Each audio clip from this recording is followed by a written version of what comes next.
চিনি স্বাদে মিষ্টি, তবে আছে স্বাস্থ্য ঝুঁকিও। তাই আগের মতো আজ চিনি নয়, অনেকেই ঝুঁকছেন পরিমিত খাদ্যাভ্যাসের দিকে।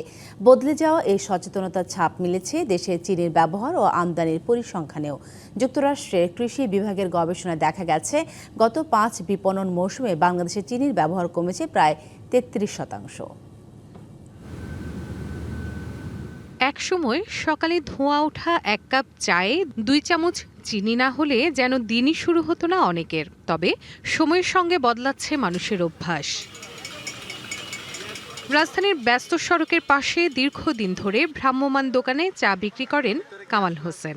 তিনি জানান, আগের তুলনায় এখন ক্রেতারা অনেক কম চিনি ব্যবহার করছেন। চিনি এখন মনে করেন মানুষ প্রায় 65% লোক চিনি খায় না। আগে সবাই চিনি খাইতো, এখন চিনি বর্জন করছে অনেকেই, কারণ চিনি ছাড়া চাটাই বেশি চলে। চা কিংবা অন্যান্য খাদ্যপণ্য কেনার আগে তাতে চিনি আছে কিনা সেটিও এখন খুঁটিয়ে দেখছেন অনেকেই। চিনি তো আসলে হোয়াইট পয়জন, এটা খাইলে শরীরের ক্ষতি হয়, অতিরিক্ত ওজন বাড়ে।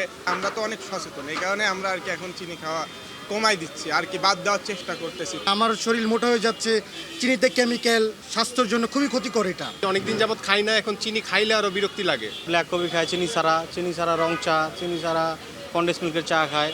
শহর থেকে গ্রাম সর্বত্রই বদলাচ্ছে খাদ্যাভ্যাস। সেই পরিবর্তনের প্রতিফলন মিলেছে পরিসংখ্যানেও। যুক্তরাষ্ট্রের কৃষি বিভাগের গবেষণা বলছে, 2021-22 থেকে 2025-26 মৌসুম পর্যন্ত বাংলাদেশে চিনির ব্যবহার কমেছে প্রায় 33%। বাংলা কিউআর যেখানে নগদ পেমেন্ট সেখানে। সারা দেশে 10 লাখেরও বেশি মার্চেন্টে নগদে পেমেন্ট করুন খুব সহজে। বিশ্বের অনেক দেশের তুলনায় এই কমতির হার সবচেয়ে বেশি। চিনির ব্যবহার কমে যাওয়ায় প্রভাব পড়েছে আমদানিতেও। দেশে কমেছে চিনি আমদানির পরিমাণ।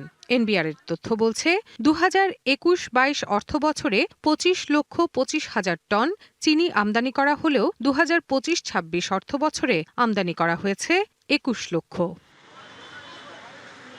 আর চিকিৎসকদের মতে, সুস্থ থাকতে খাদ্য তালিকায় চিনির ব্যবহার সীমিত রাখা জরুরি। সুগার জাতীয় খাবার বা ফ্যাট জাতীয় খাবার, তো আলটিমেটলি কিন্তু ইন ফিউচারে তারা কিন্তু ডায়াবেটিসের ভুগে থাকে বা ফ্যাটি লিভারে ভুগে থাকে, বন্ধ্যাত্বে ভুগে থাকে, চকলেট সিস্ট এগুলো হয়ে থাকে, বা পিসিওসের মতো সমস্যা হয়ে থাকে। বাচ্চাদের খাবার স্টাইল, লাইফস্টাইলটা চেঞ্জ করতে হবে, খাদ্যাভ্যাসটা প্রপার হতে হবে। প্রপার খাদ্যাভ্যাসের মধ্যে থাকা, চিনি জাতীয় খাবার, সুগার জাতীয় খাবার, ফ্যাট জাতীয় খাবারকে অ্যাভয়েড করা এবং ফিজিক্যাল অ্যাক্টিভিটি মেনটেন করা। মিষ্টির প্রতি বাঙালির ভালোবাসা হয়তো আগের মতোই আছে, তবে স্বাস্থ্য সচেতনতার কাছে এখন হার মানছে অতিরিক্ত চিনি।